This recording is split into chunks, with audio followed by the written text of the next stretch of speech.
Another look at the vigil happening in Annapolis, Maryland tonight, remembering the 5 lives cut short in the newsroom at the Capital Gazette newspaper. Tonight, we know their names. Gerald Fishman was the editorial page editor. He'd been at the paper for more than 25 years.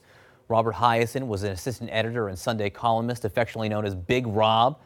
John McNamara loved covering sports. A former editor says he could do it all, writing, editing, designing pages. Rebecca Smith was a sales assistant, 34 years old, engaged to be married. Wendy Winters was an editor, reporter, columnist, and active volunteer in the community. The editorial page of the Capital Gazette today is, in a word, striking. It reads in part, "Today we are speechless." This page is intentionally left blank to commemorate victims of Thursday's shooting at our office. It then lists their names. And among those names, again, Robert Hiaasen, whose wife, Maria Hiaasen, joins me right now. And Maria, I am so sorry for your loss. I cannot imagine how hard it must be for you right now. All I can tell you is that since last night, I've been reading about your husband, and he seems like he would be the best guy in the world to be friends with. Tell me about him. Without a doubt. Rob Hiaasen was my best friend, and he was that for a handful of others. He and I like to say, you don't need a million friends, you just need really, really good ones. And he was always there for people, and a confidant when folks needed it, and someone ready with the wry little joke at just the right time. Typically, and ironically, a time like this when people were together hurting over something, and he understood the need that, eventually you did need that break. And he liked to say, it's a fine line between drama and comedy, tragedy and comedy, excuse me. And he knew when to give that line, and that actually wound up breaking the ice and making people feel more comfortable. He was a great best friend, if I can say that. You can absolutely say that. Big Rob, I heard his brother calling him that this morning, and we see by this pictures, he was Big Rob. Yeah, he was Big Rob. He was 6'5", and it's a nickname that actually came about when our children were in high school. They're in their 20s now.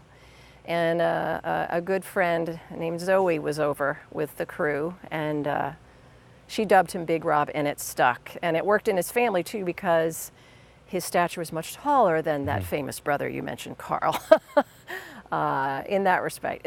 He was always immensely proud of his brother, which is an interesting thing to address, because he, he would encounter the occasional, oh, it must be tough to be Carl Hiaasen's younger brother.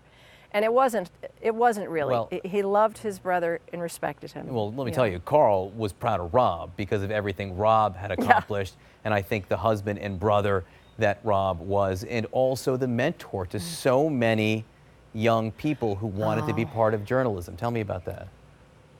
Yes. And that's, Rob was a natural observer and a natural human, in that he got humanity. He realized this big world is fouled up and is full of all kinds of mayhem and pressure. You can't be a journalist and not see that. But he understood that the key to success as a human being, and certainly the key to success as a journalist, is to remember your humanity. To remember people's feelings, to look for the human being behind the story. I'm sorry I laughed. There was a time he and I both worked at the Palm Beach Post in West Palm Beach, and I was in the South County Bureau, he was in the Main Bureau, and he was covering the county commission. It was not a natural fit. Rich Gordon, his editor at the time, would definitely back me up on that. And he would call, Rob, what about the numbers? What about the tax rate? That's a great interview you had with the guy after. He'd be caring about the humanity, and his editor was the numbers on that. And then that's when we began, or he began, the journey to feature writing and the great love of narrative writing. Talk to me. I understand, I read today, and I need to hear it from your lips, that he was a big James Taylor fan. This big 6'5" guy loved the sweet songs of James Taylor, and he got a chance to interview him. I could go on. And he was rendered nearly speechless. Yeah. Now I was not there then. I believe that he had moved to Raleigh, North Carolina, and was working at a station that was my competitor. So he was an acquaintance, maybe I'd seen.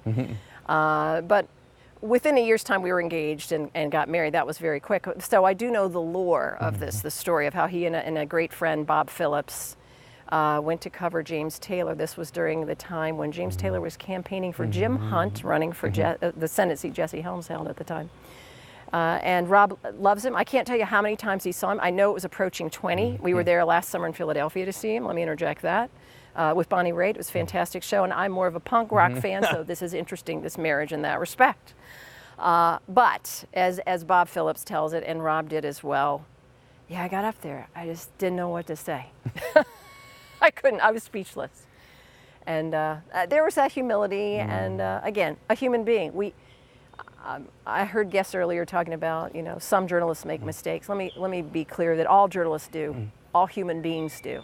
It's those of us who are adults in the world, whether we are in elected office and sitting in the White House or elsewhere, those of us who are adults who admit mistakes and try to correct them, who are the adults in the room. And my husband was an adult, and he was not a bad person, and he was a professional. God, he was not a bad person And my at life all.